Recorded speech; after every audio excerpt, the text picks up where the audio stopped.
ओरमा group, जो सोचता है वो करता है। आपके अपने सपनों का आशियाना। नमस्कार, आप देख रहे हैं भारत लाइव। मैं हूँ शिवांगी आपके साथ। दोस्तों, आज की जो ये कहानी है, ये कोई आम सियासी खबर नहीं है। ये कहानी है एक जीत के बाद बिछे जाल की। एक ऐसी रणनीति की जिसकी भनक लगते ही कहा जा रहा है कि नीतीश बाबू भी अब देखिए, जिस तरीके से बिहार में प्रचंड जीत मिली, उसके बाद बीजेपी अब सिर्फ जश्न नहीं मना रही है, बल्कि अगली चाल चलने की तैयारी में है। और ये चाल काफी सोच समझ कर चली जा रही है। कहा जा रहा है कि अंदर खाने कुछ बड़ा पकड़ा है। दिल्ली से लेकर राज्यों तक लगातार बैठकों तक का दौर, बंद कमरों में रणनीति और हर मोर्चे को नई जिम्मेदारी, यानी कहानी में कुछ तो ट्विस्ट है। और इसी ट्विस्ट की हल्की सी आहट बिहार तक भी पहुंच चुकी है। कहा जा रहा है कि नीतीश बाबू को भी भनक लग गई है कि आने वाले चुनावों में खेल सिर्फ सीटों का नहीं, बल्कि पूरा चक्रव्यूह रचा जा रहा है। अब सवाल ये नहीं है कि बीजेपी जीत का जश्न मना रही है या नहीं।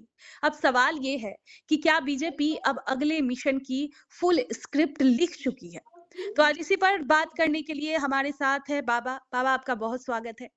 बहुत-बहुत धन्यवाद शिवांगी। बाबा, मेरा सबसे पहला सवाल यही है कि बिहार की जीत के बाद बीजेपी इतनी एक्टिव क्यों हो गई है? क्या ये आने वाले विधानसभा चुनाव के लिए सियासी बिसात पूरी तरह बिछ चुकी है, उसकी आहट है ये सब? शिवांगी, जिस तरह से आपने पूरा प्लॉट को एक तरह से जैसे कोई मकान बनाने से पहले बाउंड्री किया जाता है कि मेरा मकान इतना ही एरिया में है और इसी के अंदर हमको बिल्डिंग अपनी खड़ी करनी है। जी। आपने पूरा प्लॉट बहुत ही बेहतरीन ढंग से सजाया है जी। और इसकी बाउंड्री जो आपने की है उसमें साफ-साफ नज़र आ रहा है कि भारतीय जनता पार्टी सबसे पहले तो ये जानना ज़रूरी है कि चुनाव से लेकर चुनाव तक की तैयारियाँ करती है। बिल्कुल। भारतीय जनता पार्टी की प्रकृति रही है कि वो हमेशा चुनावी मोड में रहती है। उसका जी। एक जी, जो बिल्कुल। टीम है, वो हमेशा चुनाव की तैयारियाँ करता है। एक राज्य में खत्म हुआ, दूसरे राज्य में उसकी तैयारी शुरू हो जाती है। और बिहार में प्रचंड जीत के बाद जो परिस्थितियाँ बनी हैं, वो एक अलग कहानी कह रही हैं। जी। आने वाले 5 महीनों में आपको पता है कि कई राज्यों में 5 राज्यों में चुनाव होने वाले हैं और इसकी जी। तैयारी जहाँ एक तरफ शुरू हो गई, वहीं आपने देखा होगा कि इस प्रचंड जीत के बाद बिहार की सरकार को स्टेबल नहीं बताया जा रहा है। आपने देखा जी। होगा जितने भी मीडिया घराने हैं, जितने भी रिपोर्ट आ रहे हैं, जितने भी राजनीतिक गलियारे में चर्चा चल रही है, उस सब की चर्चा का एक ही मकसद है और वो है नीतीश कुमार क्या एनडीए गठबंधन के साथ कंटिन्यू करेंगे? अब बिल्कुल। इसके पीछे की कई कहानियाँ रची जा रही हैं। इस कहानी में कई प्लॉट आपने देखे होंगे, 5 लोग हैं और पाँचों उँगली अगर एक साथ बने तो मुट्ठी, वरना आपको पता है कि एक उँगली को तोड़ना आसान हो जाता है। जिस तरह से भारतीय जनता पार्टी लगातार चुनाव से चुनाव तक की तैयारी करती है और कहीं पिछड़ भी जाती है। जैसे आप समझिए कि बिहार में चुनाव हुआ और बिहार के 2 पड़ोसी राज्यों पर उसकी पूरी की पूरी दारोमदार जो है वो टिकी हुई है आने वाले 2029 के चुनाव की। जी। उसकी तैयारी अभी से शुरू हो चुकी है और उस तैयारी में जो अलग-अलग राज्यों में चुनाव होने हैं, उन राज्यों में सबसे महत्वपूर्ण 2 राज्य हैं और दोनों ही प्राइड है भारतीय जनता पार्टी के लिए। एक तो पश्चिम बंगाल जिसकी तैयारी पूरे सवाब पर है। जी, किसी भी बिल्कुल। क्षण चुनाव की घोषणा हो सकती है और इसको लेकर के जो आपको याद होगा कि मैंने आपके साथ एक खबर किया था, जिस खबर में मैंने बताया भी था और भी खबरों में मैं बता रहा हूँ कि पश्चिम बंगाल को बिहार की तरह जैसे आपने बाउंड्री कैसे बनाई अपने पूरे विश्लेषण की, उसी जी। तरह से भारतीय जनता पार्टी ने उस बाउंड्री को 4 तरफ से घेर दिया है बिहार से। एक तो ऑलरेडी बिहार के से सीमा से सटा हुआ है पश्चिम बंगाल।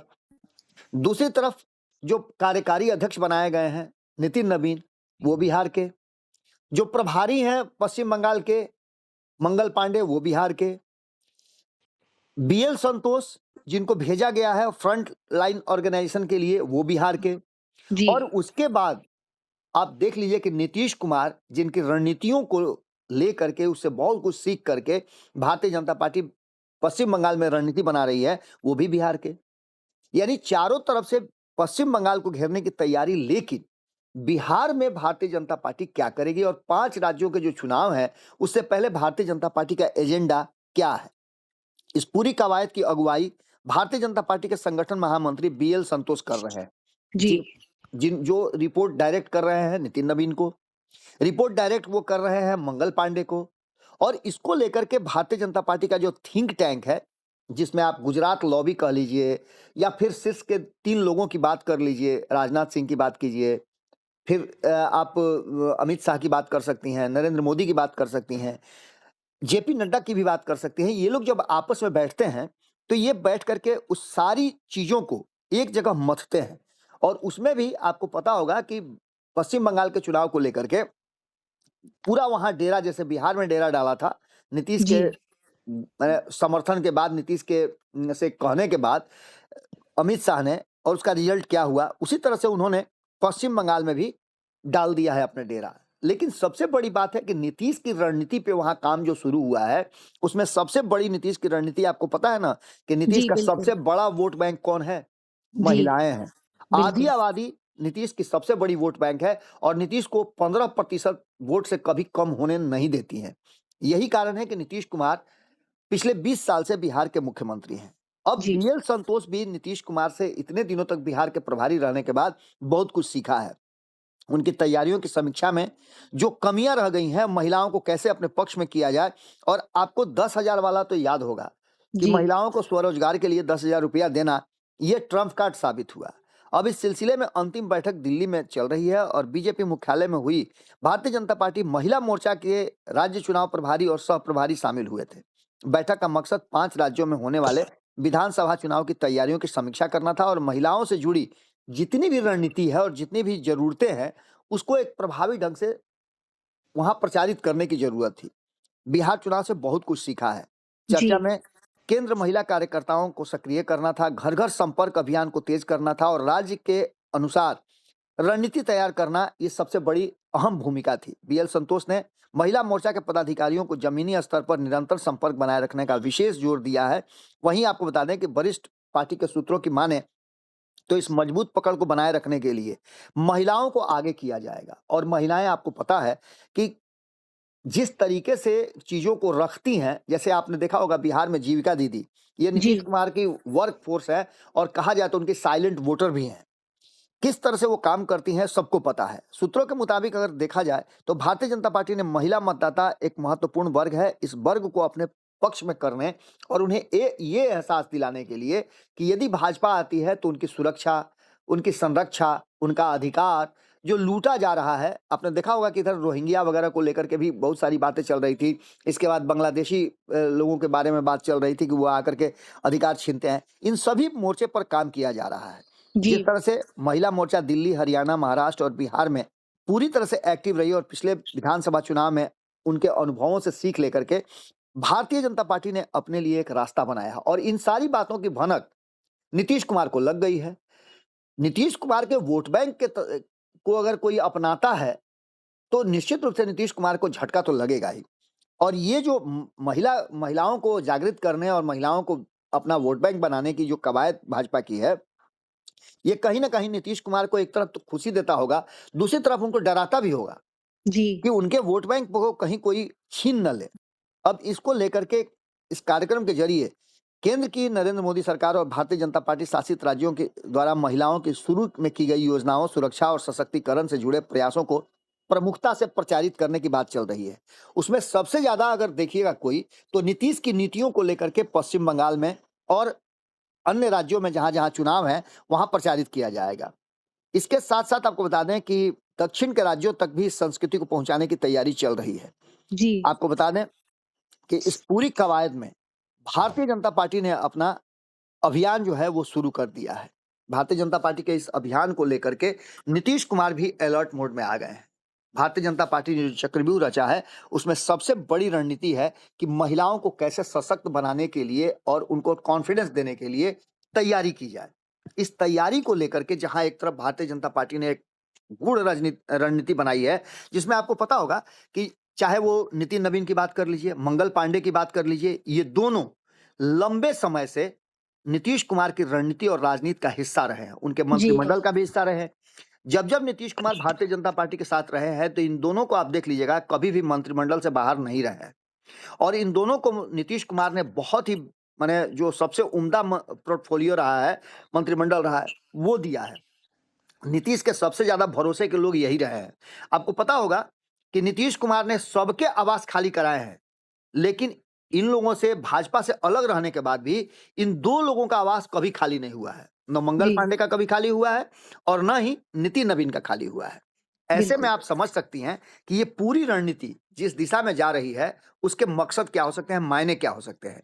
यानी सीधी तौर पे आप समझ लीजिए कि नीतीश को इसकी भनक लग गई है। अब नीतीश कुमार किस तरह से छान-पगहा तुड़ाएँगे, ये देखना बड़ा दिलचस्प होगा। क्या भारतीय जनता पार्टी नीतीश कुमार को इस बार पश्चिम बंगाल के चुनाव में और अन्य राज्यों में जो चुनाव होने वाले हैं, हुँ, हुँ। 2029 के पहले जो बिहार का स्ट्रक्चर है एनडीए गठबंधन का, उसको साथ लेकर के चलेगी या फिर इन लोगों को वहां प्रतिनिधित्व तो नहीं देगी? अगर नहीं देती है तो नीतीश काफी महंगा पड़ सकते हैं। और नीतीश कुमार ये बात अच्छी तरह से समझ गए हैं कि पश्चिम बंगाल जीतने के लिए भारतीय जनता पार्टी के पास जो भी रणनीति है वो बिहार से होकर के ही जाती है। ऐसे में देखना बड़ा दिलचस्प होगा कि अगर नीतीश को भनक लग गई है तो इसके परिणाम क्या होंगे। और जिस जी, तरह से भारतीय जनता पार्टी चक्रव्यूह रच रही है बिहार में प्रचंड जीत के बाद अब 5 राज्यों में भी अपनी सरकार बनाने के लिए, उसमें नीतीश की भूमिका क्या होती है। कई राज्यों में नीतीश कुमार भले ही वहां जाए या न जाए, लेकिन नीतीश कुमार का नाम ही काफी है। कभी कभी आपने देखा होगा कि कोई ब्रांड बहुत ज्यादा प्रचारित हो जाता है।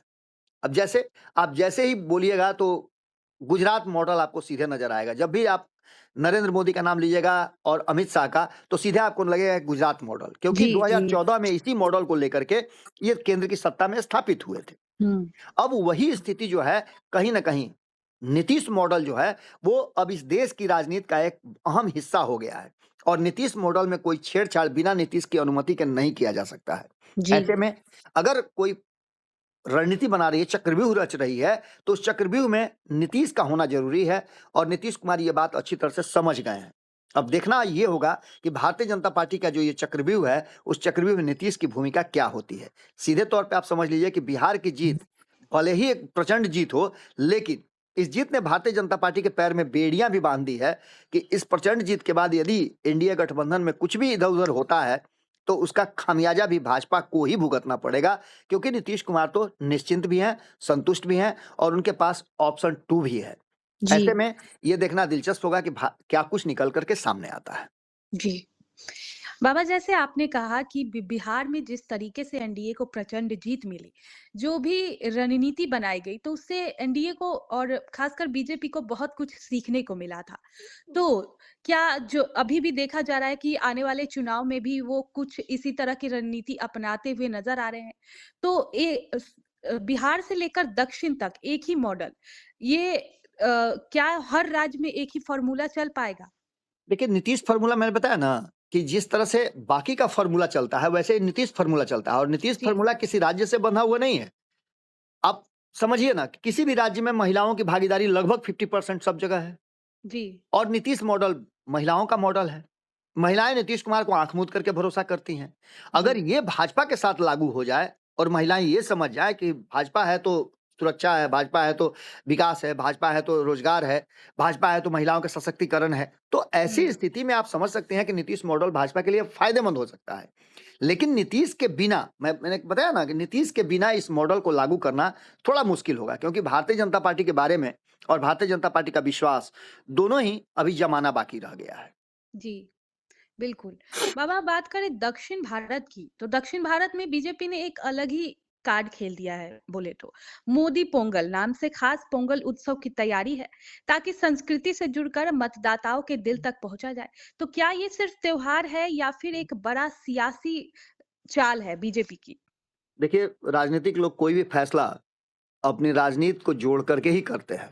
जी, वो समय खत्म हो गया जब हम आज़ादी की लड़ाई में निस्वार्थ भाव से देश को आज़ाद कराने के लिए लड़ते थे। अब हर पॉलिटिशियन जो है, कोई भी रणनीति बनाता है, तो उसके पीछे उसका मकसद होता है कि उसका वोट बैंक कितना ज़्यादा उसके साथ इंटैक्ट है। हुँ, निश्चित रूप से इसके पीछे भी एक पर्व तो है ही, साथ-साथ उस पर्व को अपना बनाने की कोशिश की जा रही है। यानी मोदी का नाम उससे जुड़ जाएगा, तो लोगों में एक सेंटिमेंट और मोदी का नाम बार-बार लेने से आप समझ सकते हैं कि हर हर मोदी, घर-घर मोदी ये 2014 में आया था, आज भी प्रासंगिक है। जी, बिल्कुल। बहुत-बहुत शुक्रिया बाबा आपका। दोस्तों, अब सवाल सबसे बड़ा है कि क्या बीजेपी का ये जो सियासी चक्रव्यूह है, आने वाले विधानसभा चुनाव में एक बार फिर कमाल दिखाएगा या फिर विरोधी इस बार इस चाल को वक्त रहते समझ पाएंगे? क्योंकि देखिए, इस बार मुकाबला सिर्फ सीटों का नहीं है। ये लड़ाई है संगठन, रणनीति और जमीन से जुड़े संपर्क की और प्रतिष्ठा की। बीजेपी ने साफ कर दिया है कि वो चुनाव को लेकर हल्के में इस चुनाव को नहीं लेने वाली है। हर मोर्चा एक्टिव है, हर वर्ग पर नजर है और हर राज्य के लिए अलग अलग प्लान भी तैयार है। अब देखना होगा कि ये रणनीति वोट में बदलती है या नहीं। फिलहाल इतना तो तय है कि खेल शुरू हो चुका है, मोहरे बिछ चुके हैं और सियासत का तापमान तेजी से बढ़ रहा है। आज के वीडियो में बस इतना ही। अगर आपका कोई सवाल है तो कमेंट बॉक्स में हमें जरूर बताएं। आपके सपनों को हमने सजाया है, ई होम्स पैनोरमा को हमने बनाया है। ई होम्स मेरा एक सपना था जिस पे मैं पिछले 4 साल से काम कर रहा था। हमने जो बनाया है वो सबने है माना। ई होम्स पैनोरमा में हो आपका भी आशियाना।